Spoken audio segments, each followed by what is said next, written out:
Hello. Good Hello. morning. Hello. Good afternoon. Good morning.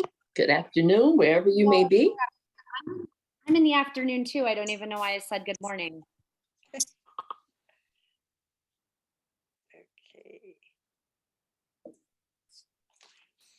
How's everybody doing?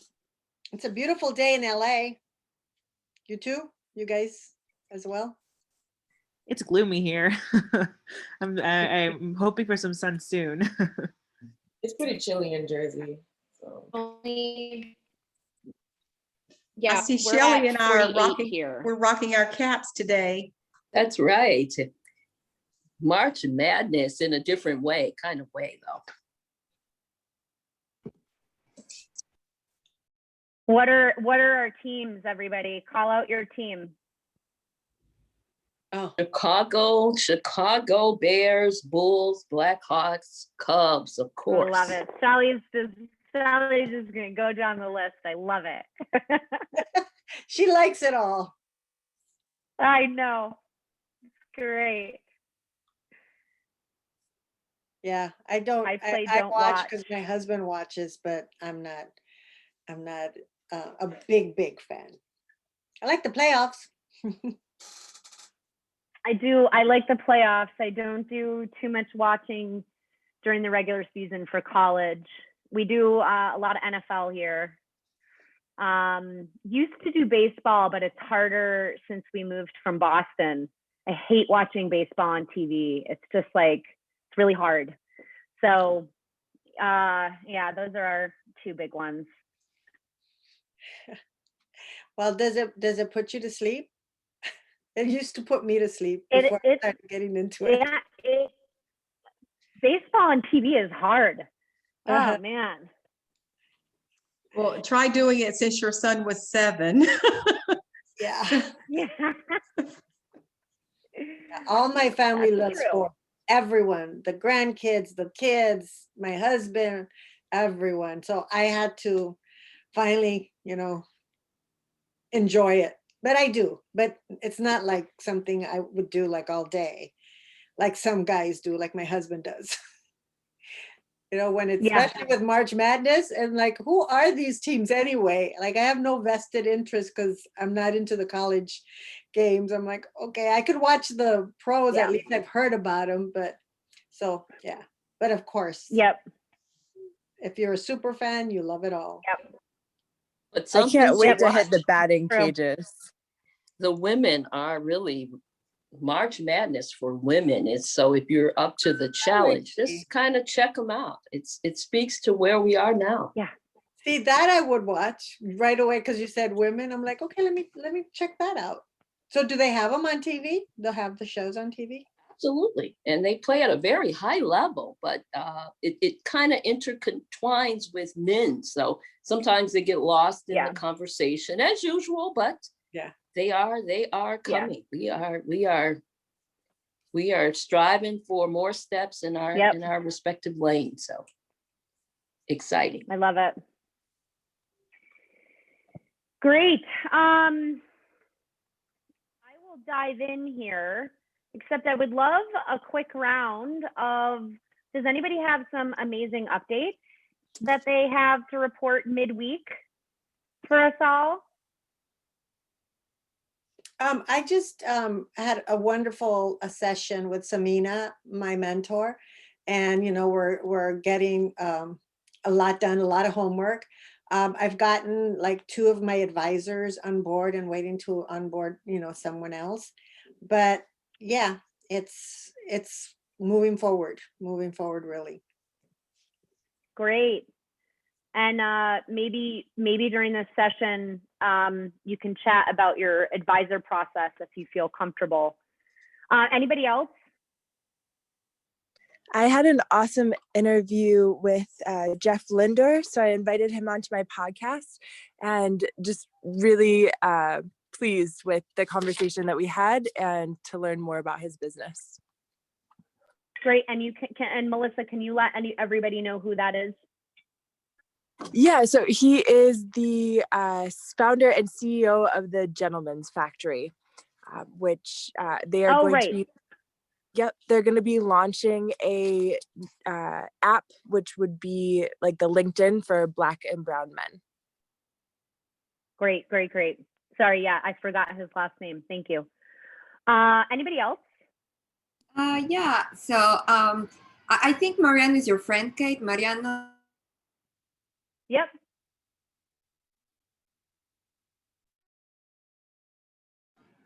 Am I froze? Is that me who just froze? Jose, I think you froze for a second, but it might have been me. Yeah.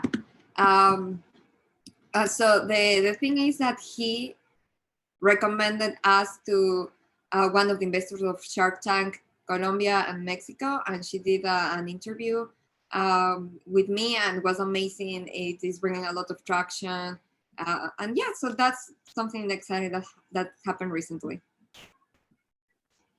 Love it. So Anybody else? for You don't have to me, report. my mentor that you guys paired me with, Christine, has been absolutely amazing.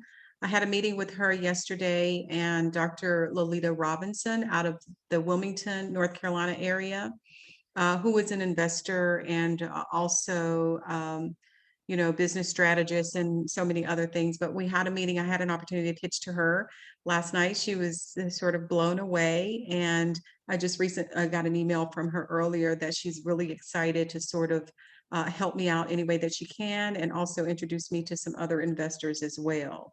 So that was a win. And thank you guys for pairing me with an amazing person. Thank you.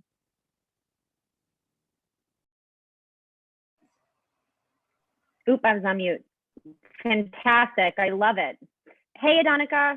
We were just doing a quick round of reports if you want to, but you don't have to. Just report on where we're at with things. Yeah, only if you want to. Anything like big and special this week? Yeah, so we went ahead and we finished our platform, which is really exciting. So we're just working out the last pieces of touch points. So when people, obviously come to the website, sign up, like what the email drip campaign looks like, messaging and segmentation there, and the long-term customer acquisition strategy. So all good stuff. I'm happy to actually have a product and a reasonable MVP that can be used to gain some traction. So I'm really happy. Great. Awesome. I love it. Couple quick program updates from us. Sometimes this is like a burden for my brain, but I love it. I keep coming across people who would be perfect to come in and do sessions here. So we're lining up the co-founder of Flick, which is that network of apprenticeships that a couple of you have worked with. We're also a customer. So she's going to pop on, Michelle, she's going to pop on for 60 minutes. We're just getting that into the schedule. And also in the realm of MVP, one of the things that popped up when we were going through that session with Andrea was, this idea of low code, code free, and kind of like figuring out how manually you can get these products up and off the ground. It doesn't have to be just idea stage. It can also be as you progress. And so an old colleague of mine named Aaliyah, she runs Co-Freed Academy right now. And she's offered to come in and just do like a 60-minute session. She'll run through a couple of things and then sort of open up to questions and answers. So we're going to try to get her in here too. Try not to overwhelm you, except there's just so much, there's so many touch points. So those are a couple of updates. Great, we've got Wakinya coming in. All right, we are going to talk about advisors today. I went back and forth, do I do a deck? And honestly, I would like to be looking at you all today and have this be a little interactive. We're going to talk about advisors. The first things out of the gate is that I want to start out by talking about advisors in the more informal way. Once you get into it doesn't always happen. Actually doesn't often happen at the seed stage. It really kind of happens as you get into Series A type of deal or late seed stage. You're going to be creating a formal board. That's your management board. There's formality around that. And that's kind of a specific layer of accountability that's going to be placed on your company. We are not going to talk about that layer. We're going to talk about when you're getting off the ground right now, when you're growing, when you're going into your first, maybe your second fundraise, and how you surround yourself with people who are going to help you in a couple of different fashions move forward. So I just want to clarify where we'll spend the bulk of our time today. I wanted to take the opportunity and ask if there's anybody here that has any specifics around, as they've thought about finding advisors or building an advisory board, is there something specific that anybody has been thinking about? Does anybody have anything they want to start off with? I'll share. Then I'll pass it on. I'll be quick. When I started the Sports on the Lips initiative, I knew right away I needed to deploy some high-level mentors, kind of like what you're doing here in the program, so that it can make it a value add. So I immediately knew that I was going to need some mentors, but not only did they become mentors, 2 of them became immediate advisors because they were working right in the college setting. They became great. So when I started in initial pitching, they says, well, where's your team? I said, here's my team right here. I have advisors. They weren't advisors in the way of, down the line, but for right now, this is my team. So I didn't know how I was going to go from there, or how to, even build on that, but they agreed, and they knew that I was just starting off, but they come with a wealth of expertise for me as well as for, the mentees. So a mentorship, to your question, a mentorship advisory is what I'm kind of thinking of. Great, we'll talk through that. Perfect. Anybody else? Yeah, I had a quick one. I was curious about the number of advisors, if there was any sort of rule there or best practice, and what is too much. Great. Yep. We'll talk through that. That's one hunk of what I've got. So great. Thanks, Irma. Wakenia, did you have something? Yeah, Kate. Hi, everyone. Just wanted to add. Hi. So since ACOCO is a life leadership and business coaching app, when we were looking at forming our board of advisors, we looked at a couple of things. So, being a former executive director and having to always raise money, one of the things you think about with your board composition is, can you write, get, or give, right? So when it comes to raising money or giving talent and time, how does it help underscore what we're going to ultimately need as a startup? So, either people who have a certain amount of capital within their own personal portfolios, or whether or not they have access to people who could potentially help grow the business. So that was one of the main things that I was thinking about, but also people who had the expertise, who had been in executive leadership positions within corporations or within companies, people who had experience around recruiting and executive coaching in particular to serve on this board, and people who just had the credentials and the expertise in the space to help give the company more credibility were some of the main things that I looked at when forming this. And I wanted to make sure, not even just on the coaching, not on the advisory side, but even on the coaching side, that we looked at what we were selling in terms of the product and made sure that mirrored that through our teams that we develop across the company. Great. Okay. Thank you. That's perfect. Candy, I also saw you were talking about diversity in terms of the skills. We're going to hit that as well. Anybody else? Yeah, I have one. Just even the approach. How do you approach someone? Yep. Yeah. Yep. We'll get these are perfect. Yep, Belle? Yeah, I going back to when I said about the advisors, I use the word onboarded, but they're on board to be the advisors, but not, you know, it's not like a done deal or anything. But I just looked around within the relationships that I have, and someone who has been two people who have been mentoring me all along unofficially, and I just approached them, and you know, that was a good fit. They said, yeah, sure, you know, let me know what you want me to do, what or the next steps. And then I have one more person that I want to approach, who's also been like a mentor to me for for years, and he is in the same space as what we do. So I will approach him later. But you know, again, this will be great to know like what to offer, how many advisors, the questions that have been asked. So I look forward to learning that. Yep. Great. Question. Fantastic. So Yep. I'm sorry.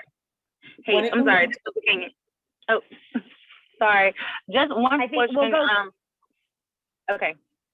I was gonna ask, when you go through the presentation, Or Wakina. can you? Okay, Wakina. Yeah, sorry.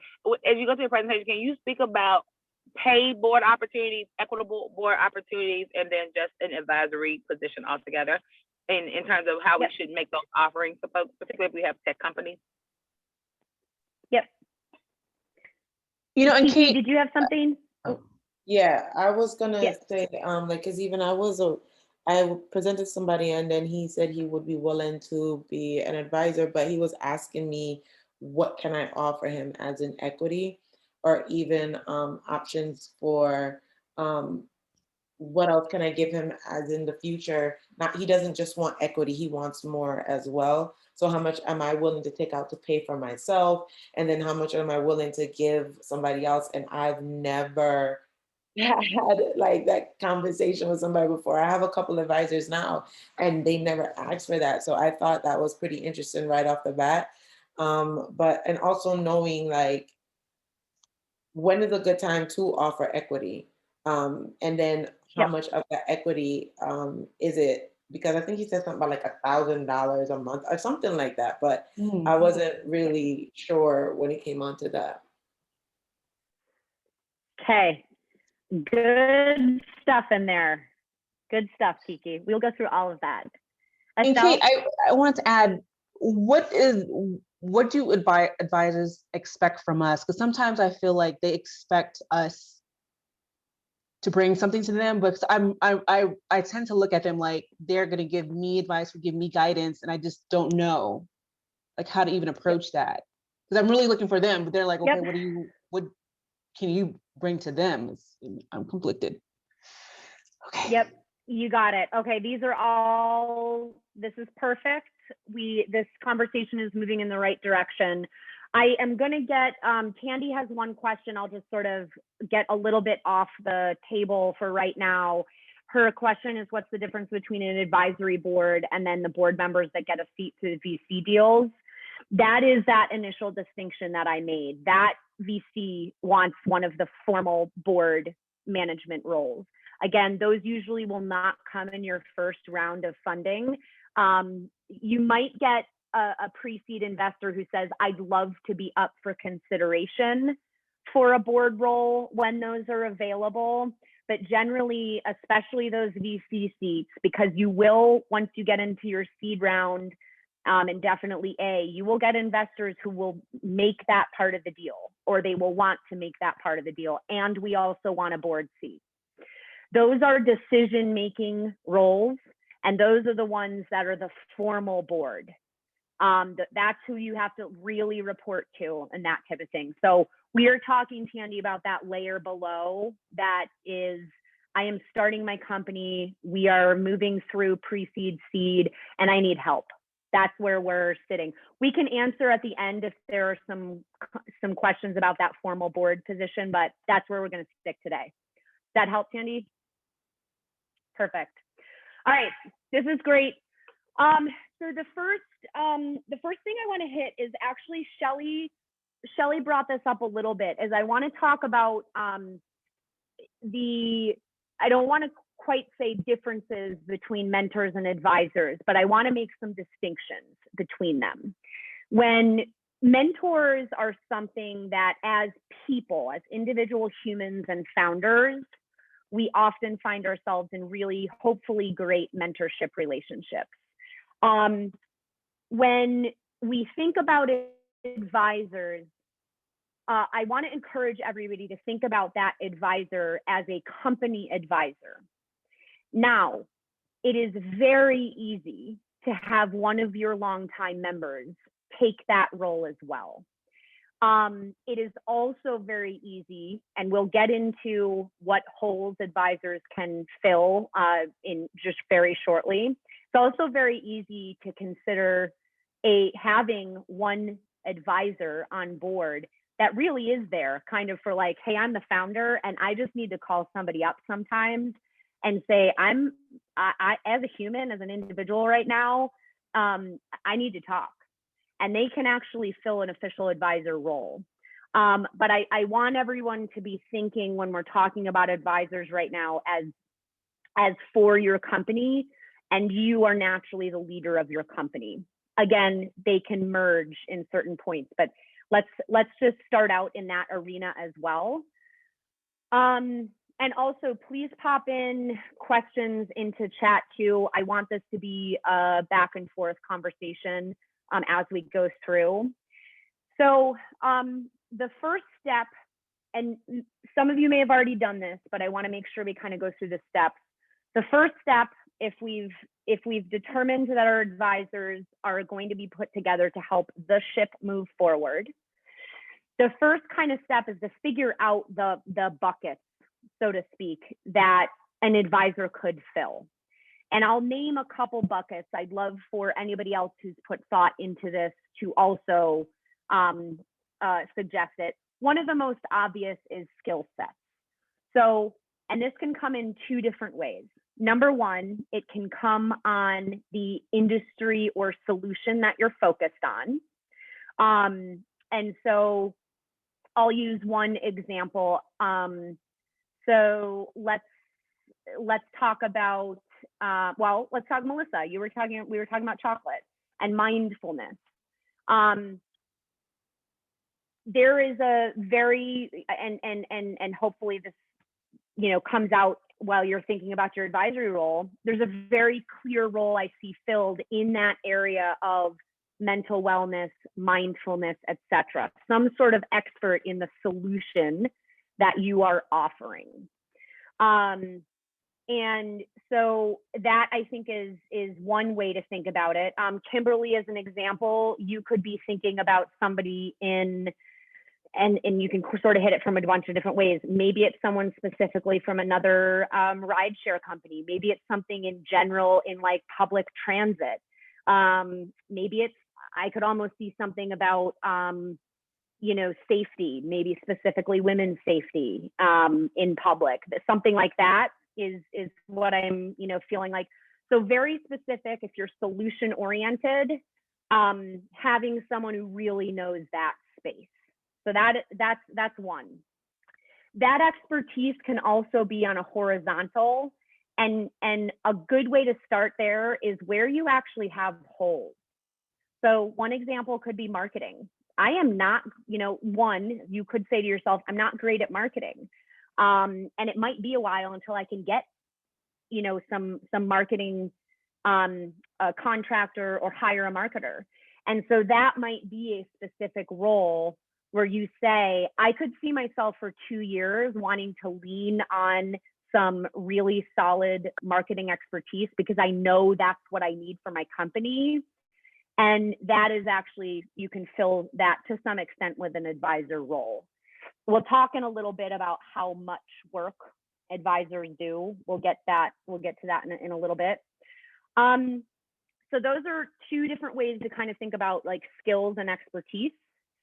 A second thing that we've touched upon is you as, I guess, as again, an individual. So if there is some level of, and usually this is, as Shelley suggested, an already developed relationship that you have, and that you have found yourself, you know what, I am actually that type of person, and this is totally, I'm this type of person. I would love to have an advisor who knows what I'm trying to do from a business standpoint, and that I can lean on them as that founder and as that leader. And so their real value is being there for me specifically, but they also have some level of knowledge on what I'm trying to do.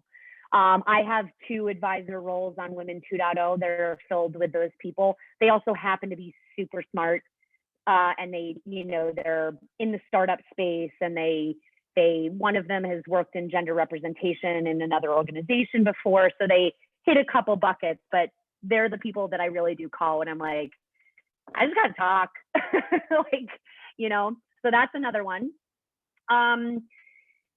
There is the fairly obvious bucket of influence.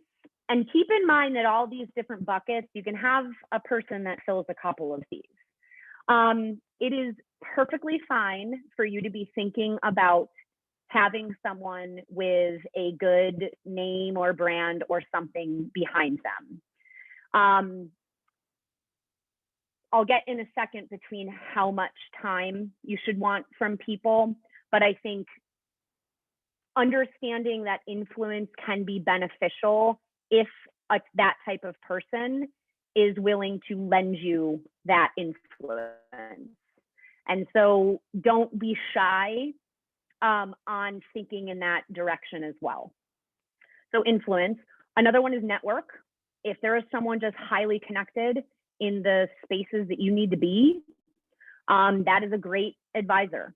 And if their main role is chatting through some of your business goals and problems and introducing you to people, that's great. There are a lot of people that actually really, if they believe in you, they are really happy to be doing that. And then another opportunity might be a specific company focus. This may not be relevant to everybody, but I'll give you an example. Is for Women 2.0, we have an entire allyship division. And so we actually have a couple of individuals on our board that are kind of specific to that piece of our business. And that's sort of the programming that they kind of focus their efforts around. That can at some point manifest in something like a committee if you want to do that. That's like a sort of a next step of sophistication on your advisory board. We can talk about that later.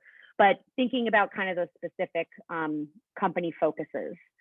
The last thing I want to just suggest when you're thinking through this is much squishier and making sure that you also are thinking about that person in terms of how they engage as an individual. Two things are popping into my head. First of all, their communication style. Are you able to get on the phone? You know, as an example, someone could be an absolute expert in their field, but actually not necessarily be able to communicate that in a way that's applicable to your company in a great way. Or they might be really excellent at that. And then another really important thing is just that you feel safe and you feel supported when you're talking to them, even if they are giving critical feedback. Having advisors that give critical feedback are fantastic. They're going to push you, they're going to light fires, but making sure that they make you feel supported when they do that. And I will give you an example where that has not happened for me. I had an advisor who, and I somewhat knew this going in, and I should have listened to myself. I had an advisor who she is very direct, and she is also someone in general who feels very strongly about things in a great way, and she really communicates those things. We had a situation where we talked through a specific problem, and I got some very valuable and critical feedback that I actually did use to make changes but I felt completely unsupported in that relationship and in the communication of that feedback. And so if you have to make sure that you have those two in conjunction and that you can feel good, because that is of utmost importance.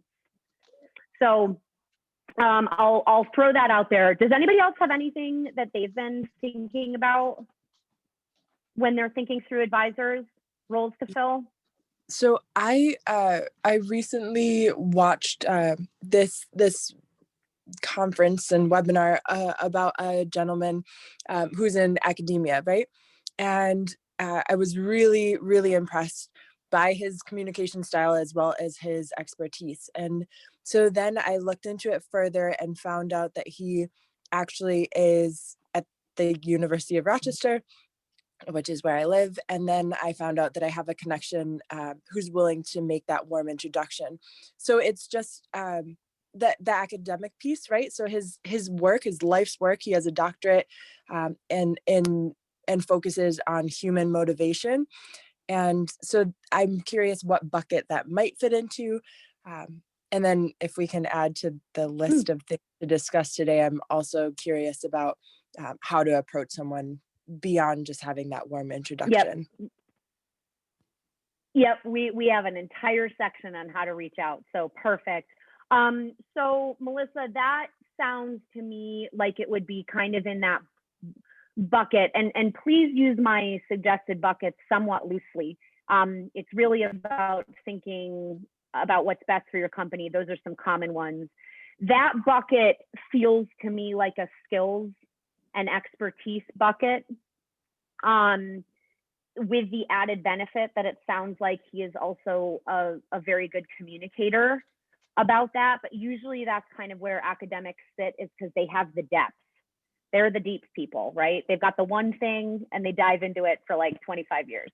So does that feel like where you've been thinking about that person? Absolutely. Yeah, I wouldn't want to call him at 2 in the morning, but I definitely would want to tap into his research as it applies to my business.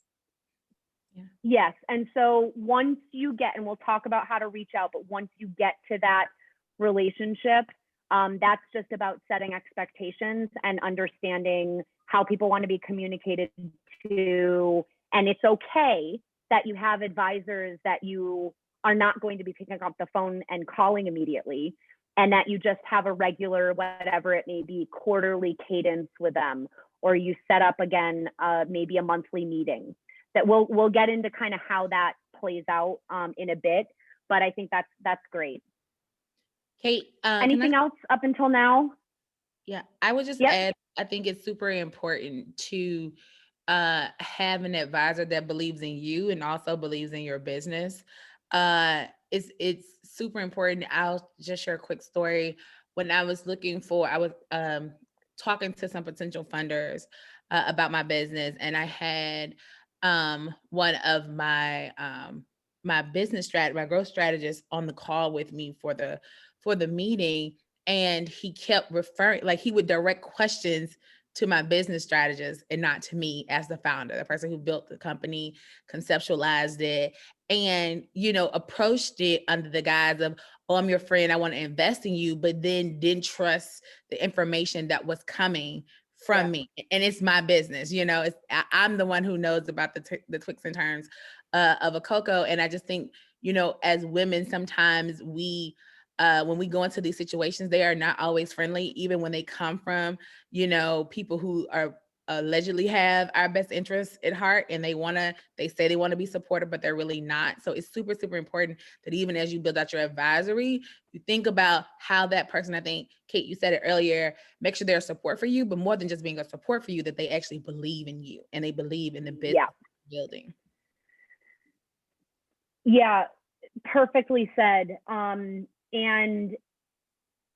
you also highlighted a very good point too, which was getting into relationships that are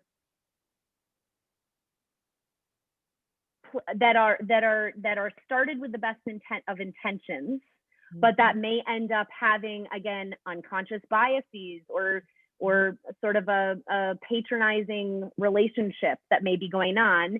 As you said, we are all women.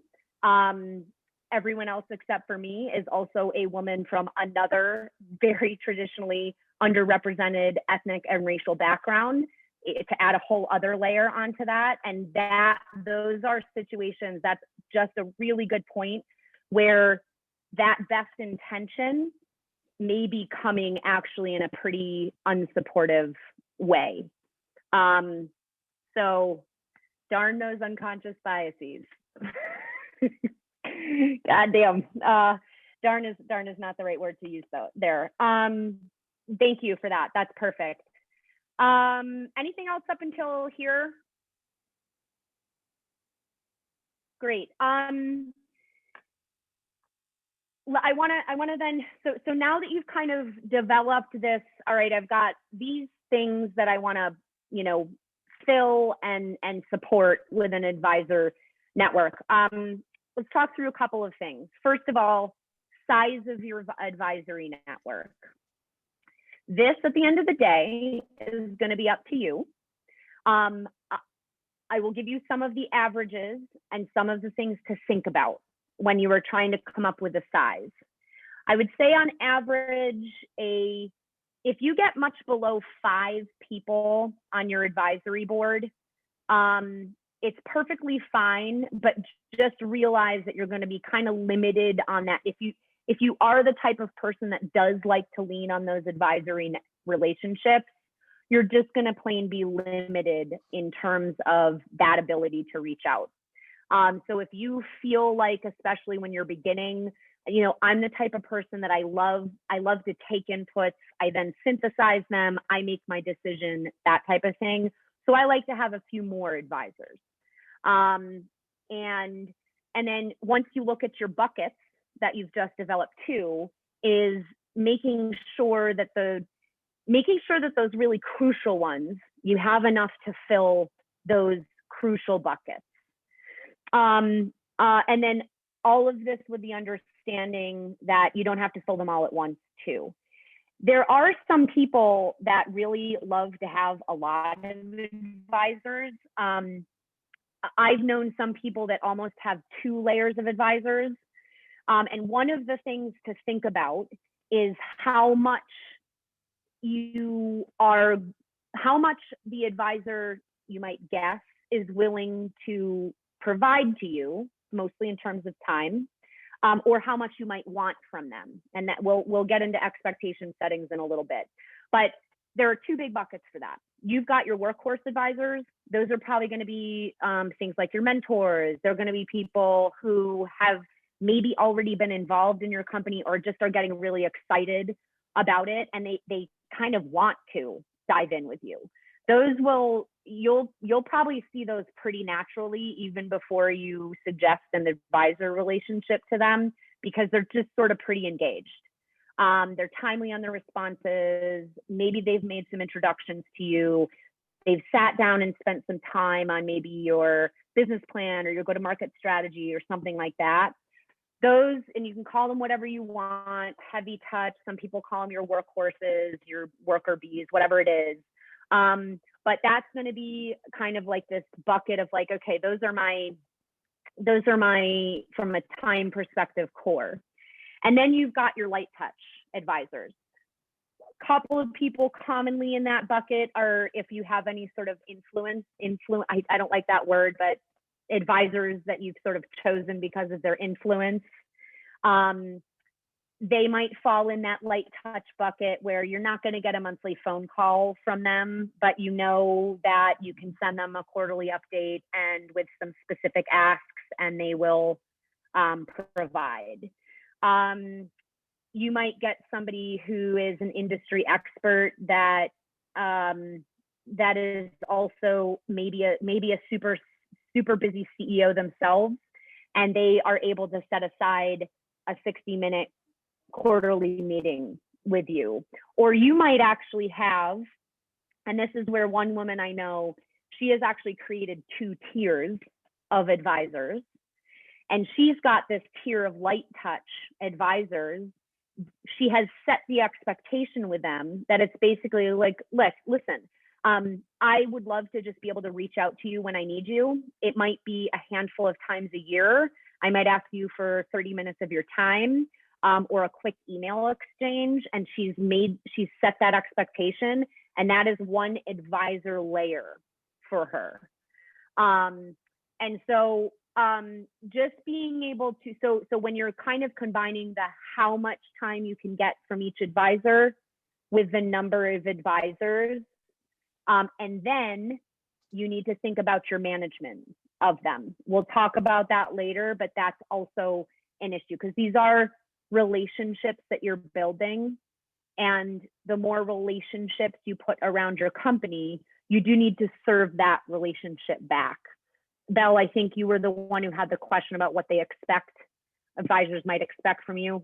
Somebody did. I might not have been you, Belle, but that's kind of the realm of how to manage advisors. And we will get to that. But that's going to go into play. So I would say, roughly speaking, if everyone's thinking right off the bat of maybe 6 to 10 advisor roles to get started, understanding that you don't have to fill them all at once and you can take your time. Also building that up, feeling comfortable. Let's say you get to 6 and you're like, let's do 6 for a while. This feels good. Let me see what this cadence is, what I'm getting from them, that type of thing. So that is how I would probably answer the number portion of it. Understand that you can go in all different directions.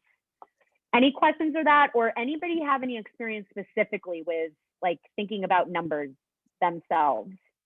Kate, I was advised to always have an odd number so that if you have a vote, you can have a final answer. Is that more the board versus advisors? Yeah. Okay. That's that's that formal board because they have voting rights. It does not matter. Your advisory board does not vote. They're not in any sort of decision-making capacity. Thank you. So, detaching advisors is a very good question. Just as I just mentioned, you're entering into a relationship with these advisors, and it is, while hopefully it's set up as much of a win-win as possible, you are on the side of that relationship where you have asked them and invited them, which means ultimately at the end of the day, if they are not going to remove themselves, you may come to the sticky situation of wanting to remove them. And the most often reason to do that is just inaction, is that you have somebody who may have just literally sort of been sitting there for a year. I will say that there are some people who like advisor roles because, for one reason, would be that it does look good on resumes. And so you want to be careful. The easiest way to do that is, yes, Jose hit it right on the nail on the head. The easiest way to do that is solve for it straight up front and put terms to your advisor and put expectations.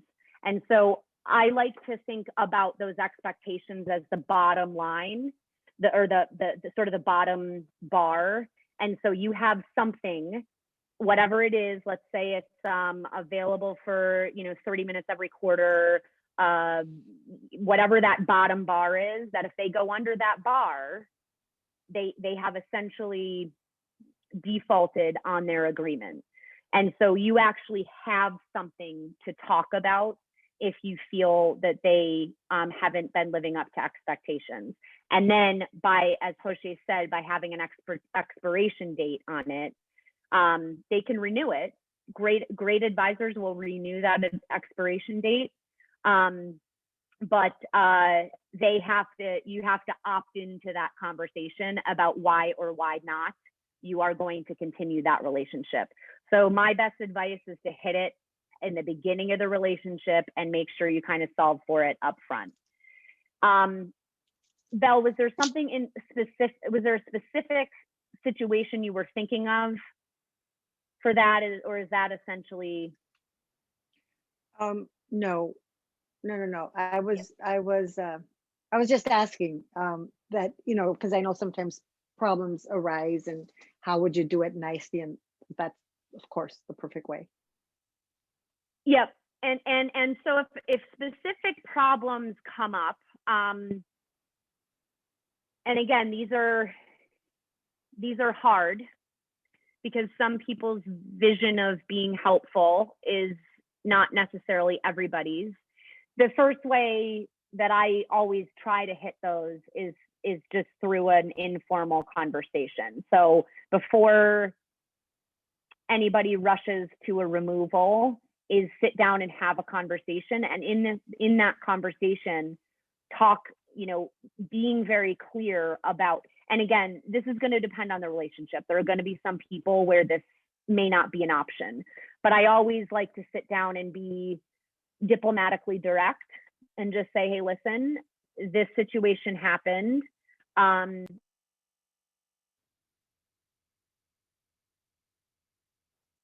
Can't hear you. Sorry, don't know how that happened. Yeah, I don't know how that even happened. It was like my hand was, I don't know. And so trying to have a direct, diplomatic, and professional conversation first before to try to avoid getting into sort of messy territory. When you have those agreements in place to lean on, you can also always you can build in a 30-day termination policy where you can say, unless terminated within, by either party, whatever that term limit or that termination limit is you want to put on it. That is a way that you could do it where you're setting up for not necessarily actually having to have a conversation about it and just saying, listen, this relationship isn't working. They're never easy conversations to have, but you got to do you, and business is business as far as I'm concerned. But building in as much as you can before. And this is because I'm under the impression that all of these advisors are getting a percentage that we talked about, the 0.25 to 0.50. So that also impacts when you're detaching, right? Yes. So we will get into compensation in a bit. Those advisors that you have decided to compensate with equity, that's actually going to be on a vesting schedule with firm. Again, bottom lines, just as a regular agreement would have, but your baseline set of expectations so that you are also not going to lose your equity, and two, have a way out of that relationship if expectations aren't met.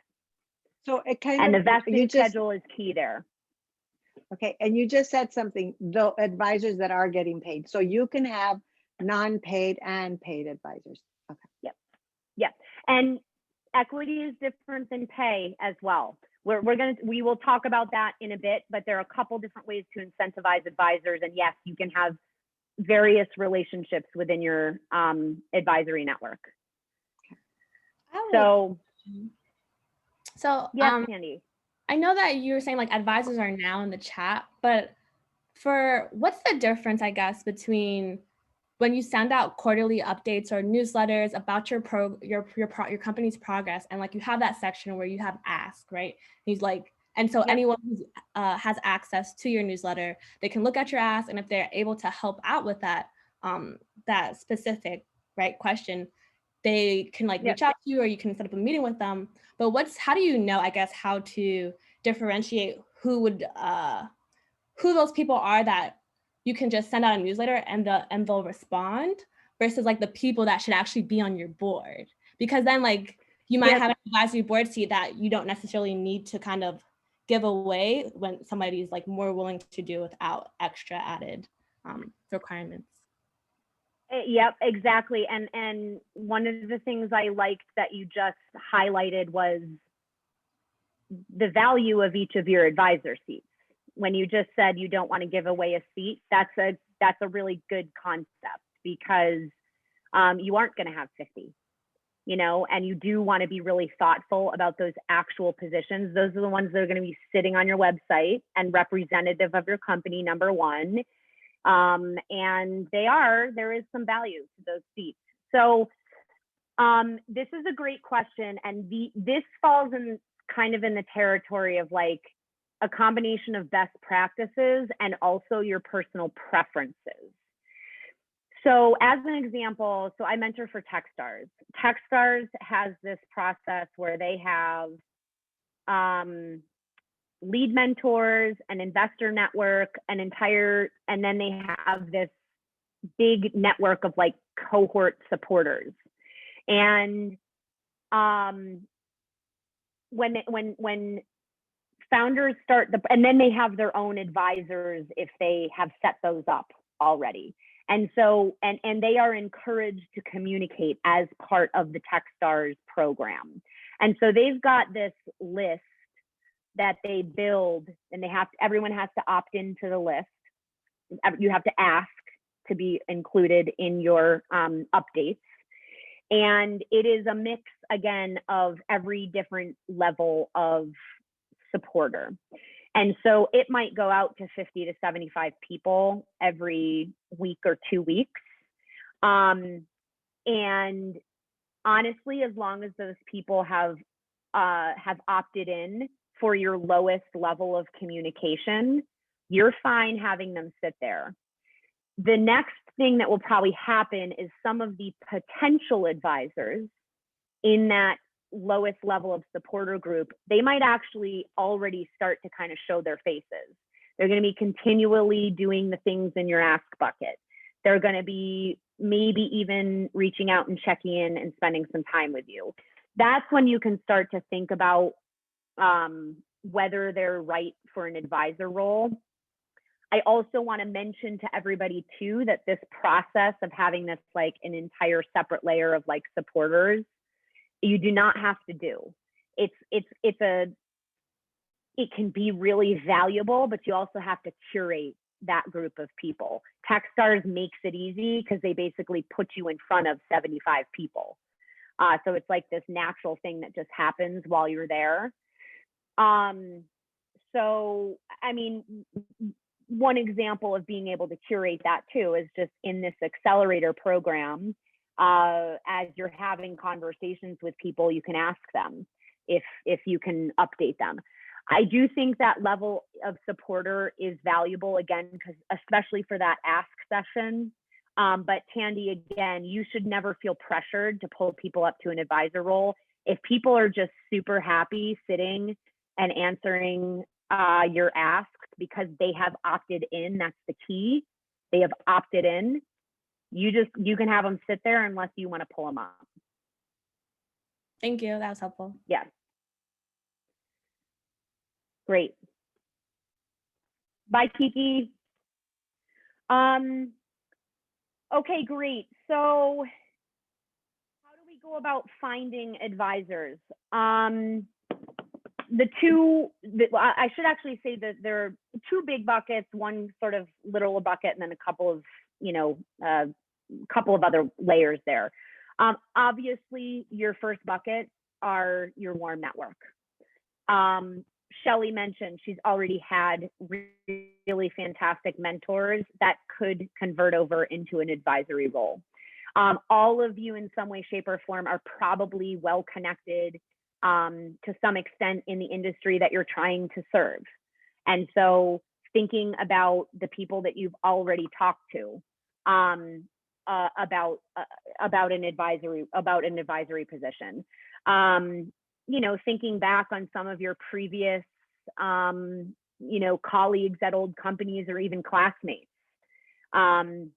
Just really kind of going through, I literally just occasionally go through LinkedIn just to like remember who's there, see who's moved, like just kind of get a tap on who I already have at one step of the way, because that could be really valuable. So that's one very obvious kind of bucket on where to find them. The second bucket would be, as you're thinking about how you've broken down what you need on your advisors, is come up, and I really stress, I shouldn't say I really stress, but I think it's important to add the word achievable here, but have an achievable dream list. What I mean by that is, like, all of us would love to have Michelle Obama on our advisory board, right? So, but hopefully one of you get Michelle Obama on your advisory board, but that's maybe not the most like realistic set of dream advisory roles. So really thinking about, okay, I do actually feel that this person might be particularly interested if I reached out, or I actually think I might be able to reach that person effectively and have a great conversation about them. So having this kind of like achievable dream list can actually be pretty helpful. And then it's really interesting that there's this whole set of people that are usually unrealized, but are actually really eager to take advisory roles, and not for any sort of predatory or resume standpoint. Like, they just want to help. I have people weekly reaching out, like, how do I help Women 2.0? And they're like, I just want to help I just want to help founders. They might not exactly know how they fit into it, but there's this entire unrealized layer of folks that may be in your network that are also, or an extension of your network, that are actually really eager to do that you also might not have necessarily thought about. So those are a couple of buckets. Has anybody else, as they're thinking or reaching out to advisors, any other good spots? Melissa, you mentioned locally, this is sort of a networking thing, but you mentioned locally professor at a local university. I think that's great. Professors, I will say, academia does not often get asked to partake in this space, in the startup space. That could be exciting for them. So that's kind of a neat bucket. That's good to know. I'm taking away from this, that focus on marketing. So I have a neighbor who has brought in a lot of clients. And so she believes in the mission, has been involved in multiple projects that I've done to market the retreat. But I'm just wondering if, with that marketing piece, if we should be focused on someone who has that background in tech, that added layer, because she works for actually another university and is the VP of marketing for the university. But that seems like it could be different.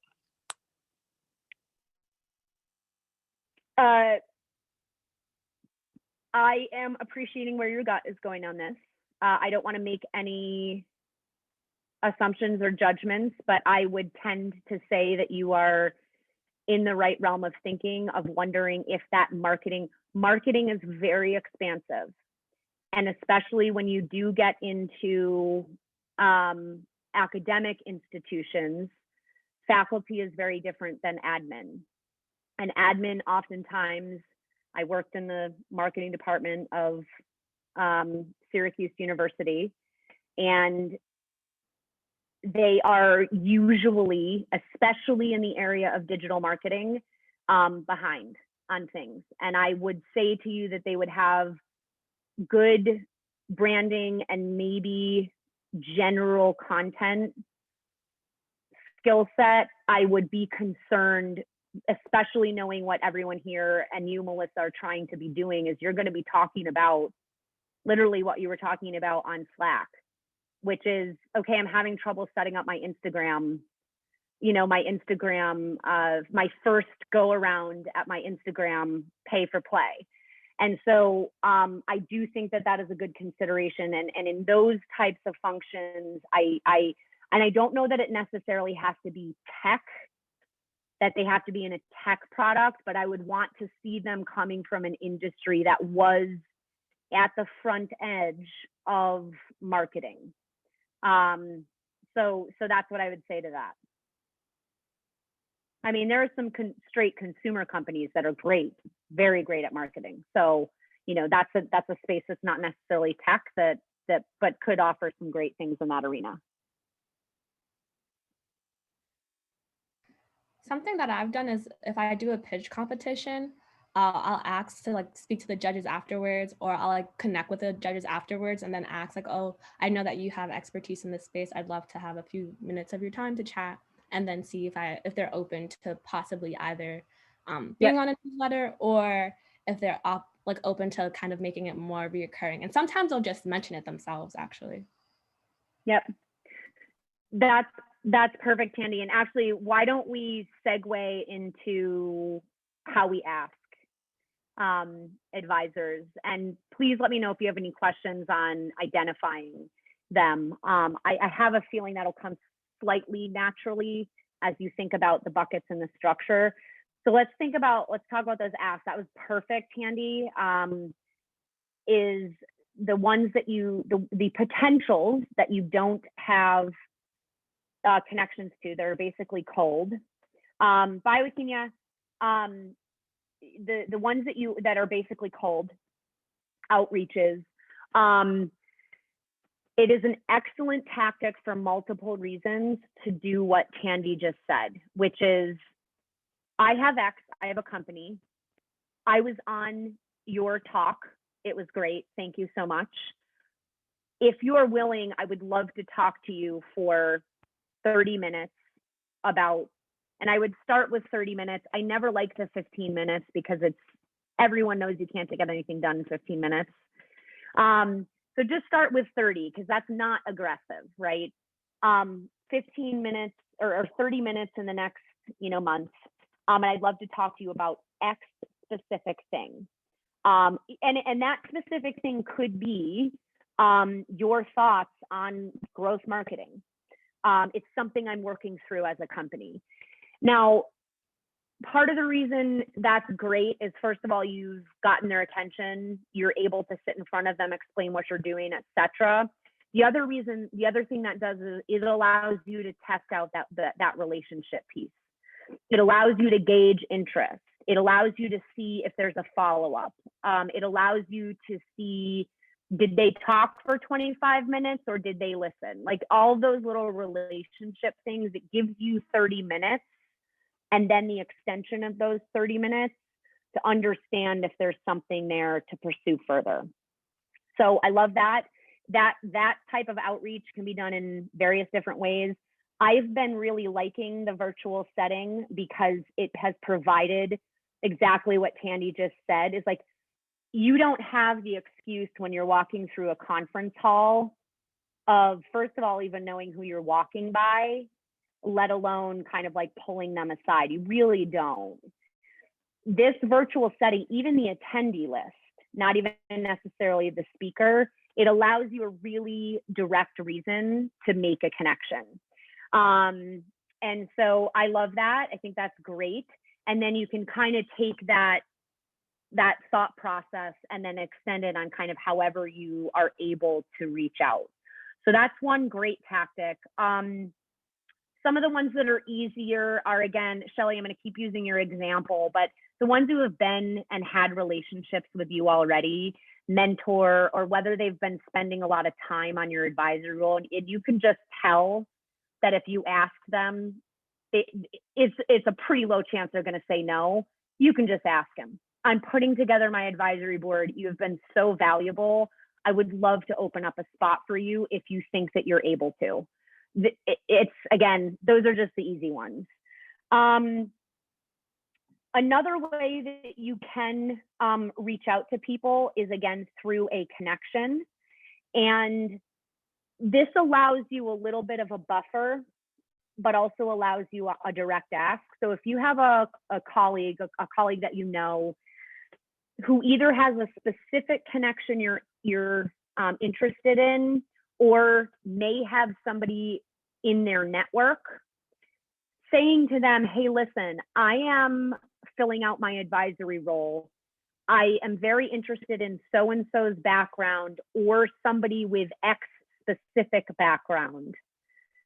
Do you think you can either introduce me to that specific person, or do you have someone in your network who I might consider? And so what that does is it opens up a layer of conversation, and it also allows you, that person, should they agree, should they say, hey, yes, I do actually have someone, she's perfect, you check out the profile, thumbs up, I'd really love to consider this. That's an instance where your colleague can actually turn around and say, hey, listen, I have a connection of mine who I know through blah, blah, blah. She is currently running a startup and she's filling out her advisory role. I have spoken to her and she is looking for something specifically in this area. I think you would be perfect. And that allows them an easy out, because they're much more, it's much more of kind of a non-emotional setting to say, oh, that sounds really great. My next 2 quarters are just going to be too much and I can't consider it. So it gives an out much easier. And it also if they are actually interested, you are already on a level playing field on knowing exactly what the ask is. Okay, great. I am going into a conversation about an advisor role right now. And so coming in on both sides with that set of knowledge is great. That's the one thing that's a little tougher to do if you're making a cold outreach, is generally speaking, best practices, if you are the one making a cold outreach, is that you want to have a little bit of a period of relationship building there. Instead of saying, I am looking for an advisor. Now, it's not unheard of for you to do this. I'm not saying you can't do this, but it's a little bit harder for you to directly reach out to someone you've never talked to. Say, I've got a startup, I'm looking for an advisor role, will you consider? Then it is, it's a little easier to do that through someone. I know that sounds counterintuitive, but it, generally speaking, it is. So those are a couple of ways to do outreach. Any questions on that?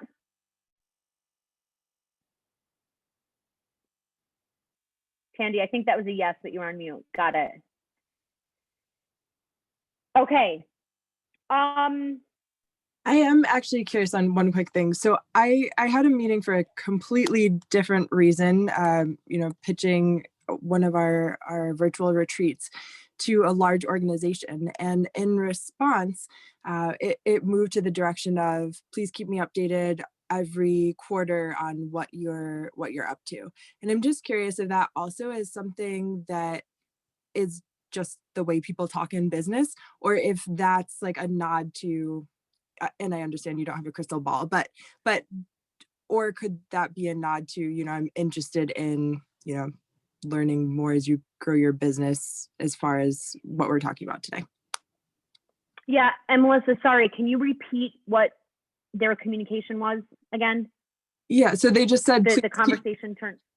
Please keep me updated every quarter about how your business is growing and progressing, so that I can be in the know.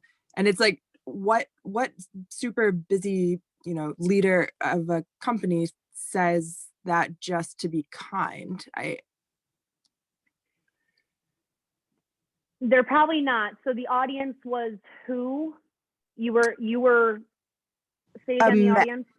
So it's a mass food chain market in the United States, and it's the executive assistant to the CEO who has been with the company for 30 years.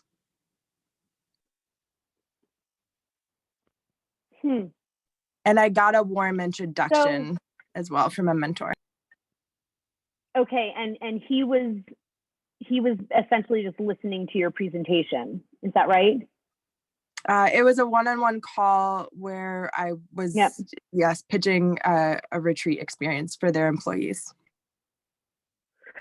So my first reaction is that this is a person who has an interest in understanding what is happening in your space. Now, I don't know if that's mindfulness. I don't know if it's the tech side.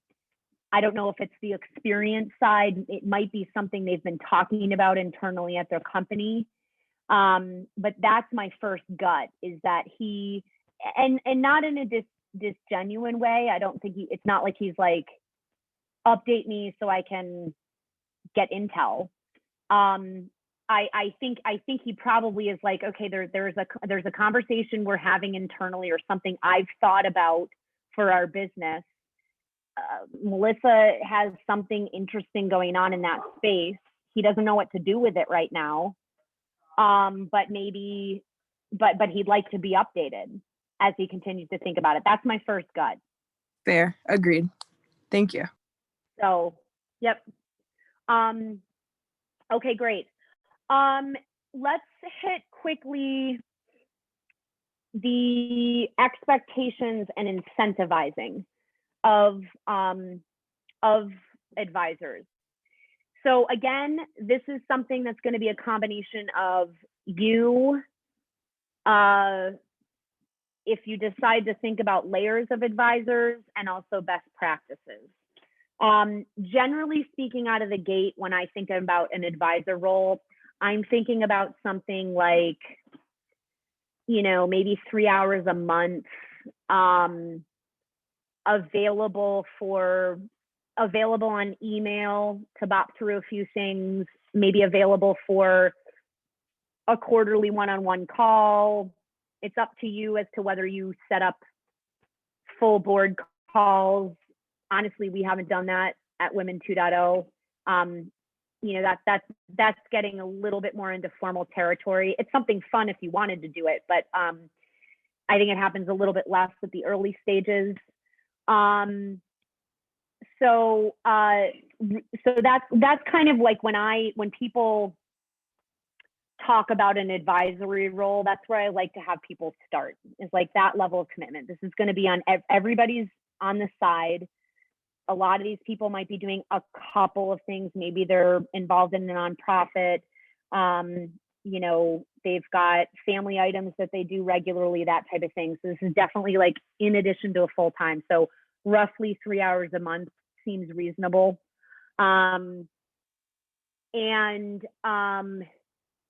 Think about your own communication. Do you love the phone? Do you love email? What is it that you want to do? And then allowing them the opportunity to understand how they like to be communicated with. Sometimes you can build in there, you know, kind of response to full advisor emails if you want to.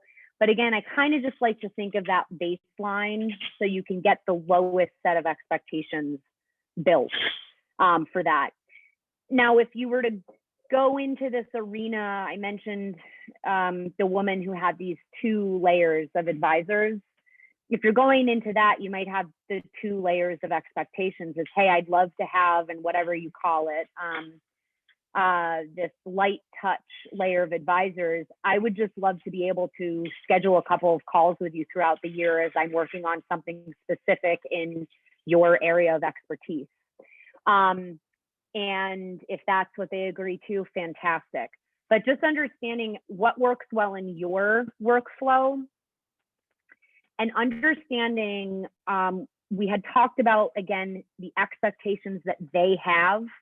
You're really setting that.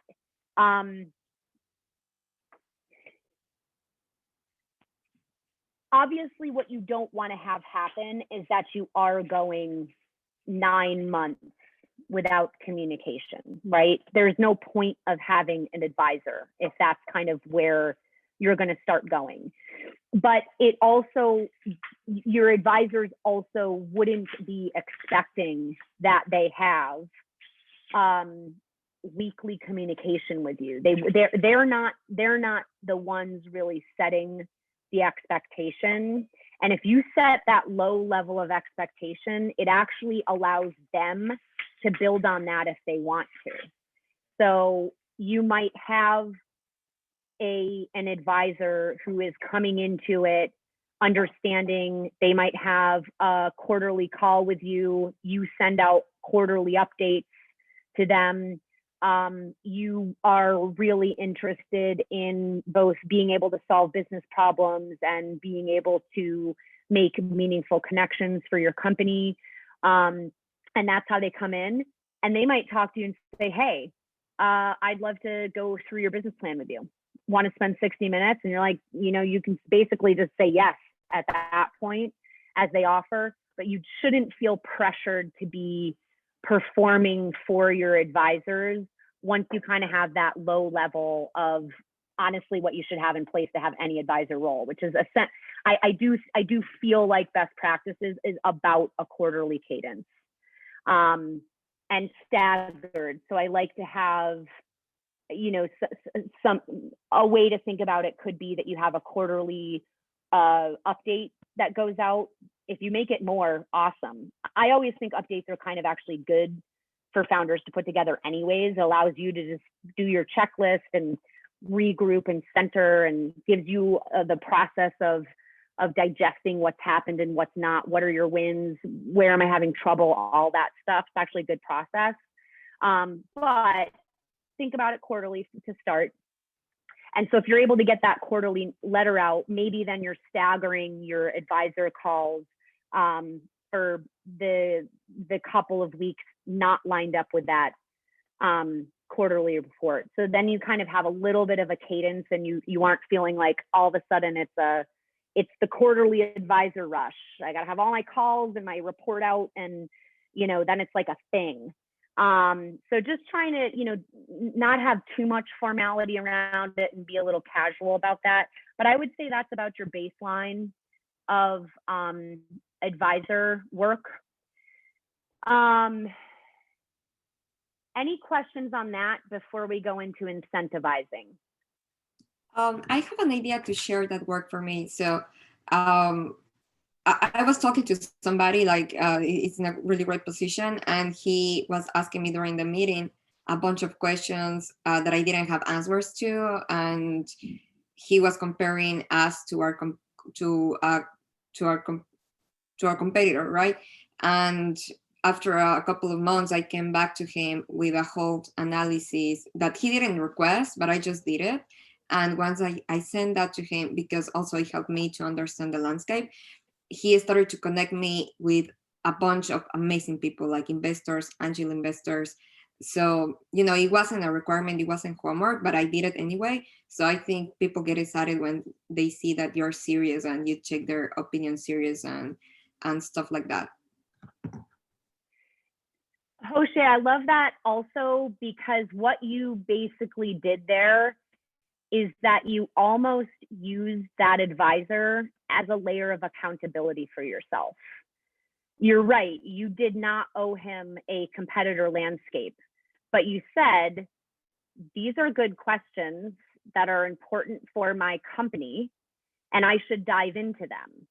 And then you reported back to him, which is awesome. And that, I think that's really cool, because you almost made it a piece of accountability to yourself. Someone else that you respected and brought on as an advisor did say it to you. And so I'm going to actually act on that piece of feedback. I think that's fantastic. And so that's I think a one good way to think about that is that you could almost use your advisors as they don't even need to necessarily know, but a little accountability layer as well. That's kind of why I like the reporting. That forces you to sit down and actually do that important process of pulling together your wins and your losses and your status reports and all that stuff. It's a good process to do. Then once you have it together, it's easy to email it. So yeah, I like that. And also, thanks, Jose. You're welcome. I'm ready to answer the same question when somebody asks, and I have had the same question in other conversations. So I have the material ready to go. So it saved me time at the end. Perfect. Core business problem you solved, and you had a little relationship win with your advisor. Perfect. Cool. So we have about 9 minutes. I definitely want to talk about incentives on this. So the first and foremost thing is that you have to be very careful of predatory advisors. This doesn't happen a ton, but literally 2 weeks ago, we were talking about a company and an advisor had come in and took 6% of the company. 6% is absurd. And unfortunately, what happened is the founder just had no idea.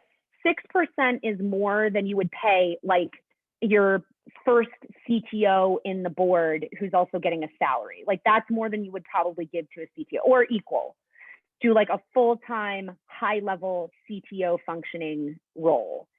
And so the first and foremost is to like, let's get in the realm of what advisors get, and it is well below 1%. So let's just, I'll say that much. Additionally, being paid for as an advisor at the level that all of your companies are at is very uncommon.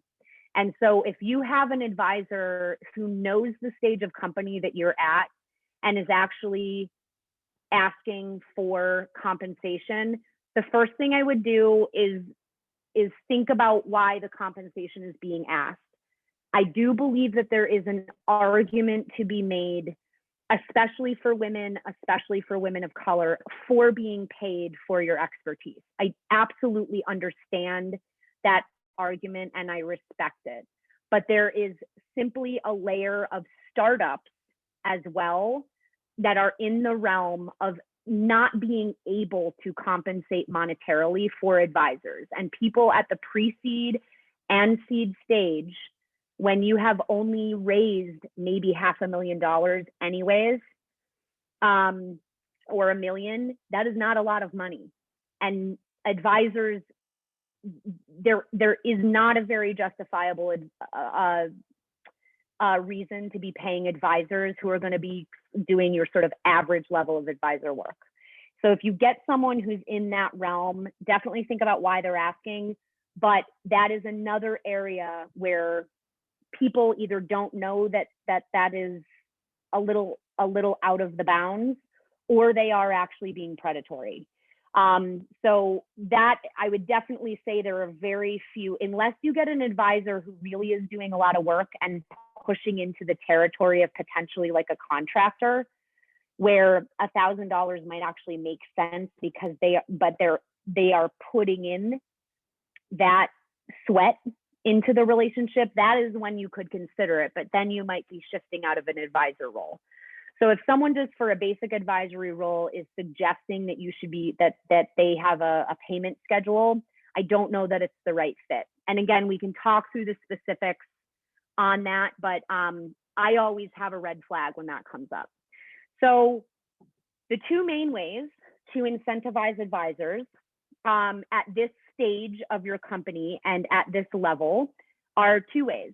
One is simply goodwill. Again, there are so many advisors who want to be doing this for a company. They're going to be putting, again, not a lot of time, that base level of advising role into the company. And they are perfectly incentivized by being there as a non-equity holding advisor. That is how actually right now my entire advisory role is.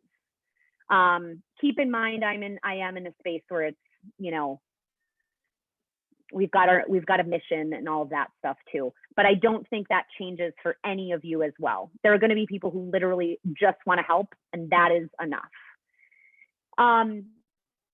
There are also other scenarios whereby advisors are given a piece of equity. I like this process. I, for Women 2.0, am actually moving into this process of providing equity for at least the top portion of my advisors who have been with me for years and who are committed. And it's also something that, especially for women getting advisory roles on the other side of the table, we always like to encourage it if they're taking an advisory role. So I think something in the realm of like literally kind of like a 0.1 to 0.25% for an advisor.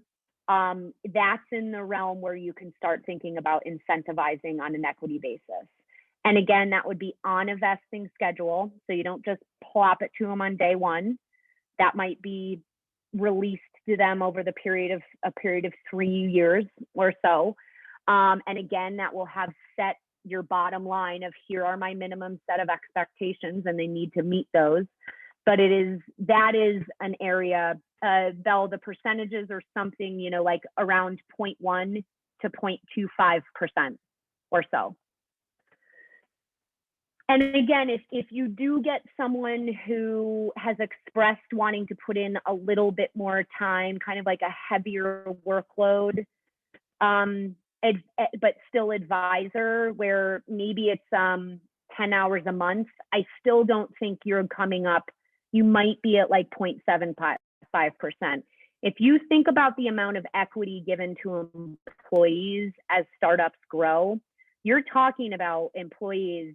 You're talking about, you know, if a C-level employee comes in at a company as like maybe employee 7 or 8, as part of their compensation package, they can maybe negotiate 0.5%.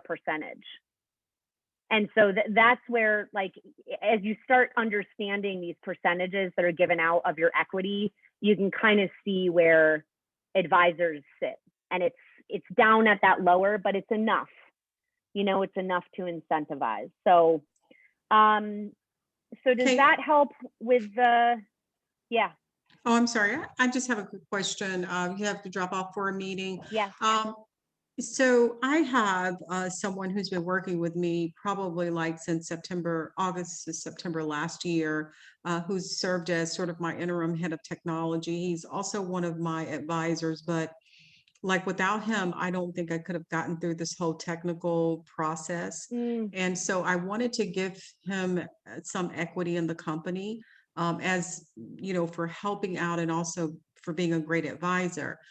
I'm trying to figure out how should I do this, like a percentage, or since we like we're C Corp. So do I give him like shares or do I give him like a percentage of the company? Even if it's like a 0.5% or 1%, what would you suggest? Because I didn't know if I should say, well, hey, here's 5,000 shares or 100,000 shares, you know, that kind of thing. Great. Kimberly, that's a really good question. How about this? Because I know we have about 1 minute and I don't want to spit something out at you without having further detail. Okay. Can you DM me on Slack? And because I'd love to know kind of like what was the time commitment and that type of thing. I heard you say interim CIO or CTO, and that's meaningful, but I want to dig in there a little bit before I give you an answer on that. Okay. All right. I'll hit you up on Slack and then we can set a time to maybe have a quick combo. Okay. Yep. Perfect. Thank you so much. You're welcome. Anybody else? Just a comment. I'll hit you up later on as I move forward with the minor details. You got Thank it. you. This has been so helpful. Thank you. Good. I'm gonna go create my dream list of potential advisors. Yeah. Achievable dream list. Achievable dream list. I love dream lists, but it's like goal setting, you know? You gotta have it achievable. Yeah. So, or else it's, you know, doesn't help. So cool. Anybody else? This is super helpful and so timely. I actually have someone who's been kept up to date on my quarterlies, and I reached out because I saw that he was starting to advise, and I said, listen, I know that you tend to advise later stage. However, you say that with women and folks of color, you're willing to have some time. We spent half an hour, and at the end, he was like, yeah, let's talk again. And that second call, he was like, I want to be your advisor. I love what you're doing. I can't believe how much growth you've had from when I met you to now. And so it works. And this is really good just to hear expectation setting, percentages, all of that. So just beginning to build the advisory board, and he would be awesome. And I love that he's kind of incoming, even though I did reach out. So thank you for this. So cool. I love it. And I want to be careful careful when I say this because I don't love thinking in this way regularly, but everybody in this accelerator program is actually also at a little bit of an advantage from a timing perspective right now for many things in their company. This being one of them, is that there is an increased interest. Hopefully it lasts longer than 6 months, but ride the bubble if you have to. There is an increased interest in opening up time and expertise and doors for women of color right now, specifically Black and Latino women. And again, while I don't love having that be the reason, it is also reality. So Carolyn, I like what you just said there is, you know, hey, listen, there's actually a big societal need for you to do this right now. And it would be really advantageous for everybody involved if you were to consider this role. I think it's valid. So cool. Thank you so Okay, much. anything else? Any of you can, and any of you can bot me DMs. I think it also might start some group conversations in the chats. I'd love to know just what, it'd be nice to share any incentive things that people have thought about or any expectation setting. I think that's a good thing to share. So we can do that in Slack. Awesome. Thank you, Kate. Thank you. Cool. All right. Awesome. See you later, ladies. Have a great weekend, everybody. Bye-bye. Bye.